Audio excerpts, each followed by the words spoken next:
একটি কথা মনে রাখা খুব ভালো, মনে রাখলে অনেক লাভ হয়, সুবিধা হয়।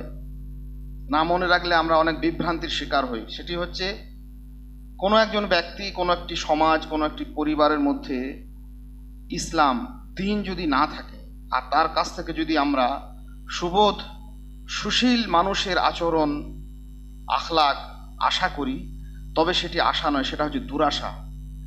সেটা কোনো স্বপ্ন নয়, সেটা হচ্ছে দুঃস্বপ্ন।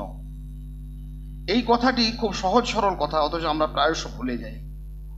কোনো একটি জনসমাজের মধ্যে ইসলাম নেই অথচ সুশীল মানুষের আচরণ আছে, এটি হতে পারে না।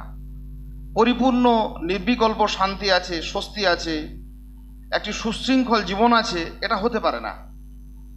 যদি তা হতো তাহলে আল্লাহ সুবহানাহু ওয়া তাআলা দিন প্রেরণের মাধ্যমে মানুষকে সর্বোন্নত মানুষের রূপান্তরের সর্বোন্নত মানুষে রূপান্তরিত করার এই পথ পদ্ধতি মানুষের কাছে তাহলে স্থাপন করতেন না।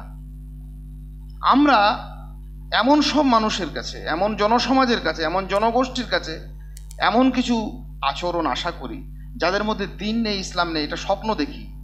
এ স্বপ্ন কোনোদিনই স্বপ্ন নয়, এটা দুঃস্বপ্ন। এ আশা কোনোদিন আশা নয়, দুরাশা। ফলে আমরা বিভ্রান্ত হই।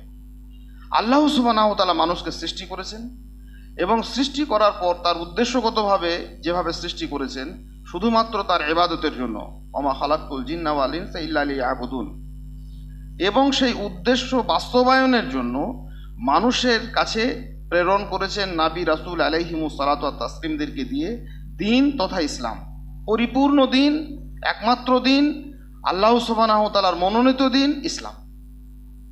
এটিকে বাদ দিয়ে পৃথিবীতে আর যা কিছু আছে, তার অন্য নাম আছে, তার অন্য বৈশিষ্ট্য আছে, তার অন্য চরিত্র আছে, সেইগুলির মধ্যে আমি অভ্যস্ত থাকবো আর তিনি আচরণ তার কাছ থেকে আশা করবো, এটি হতে পারে না।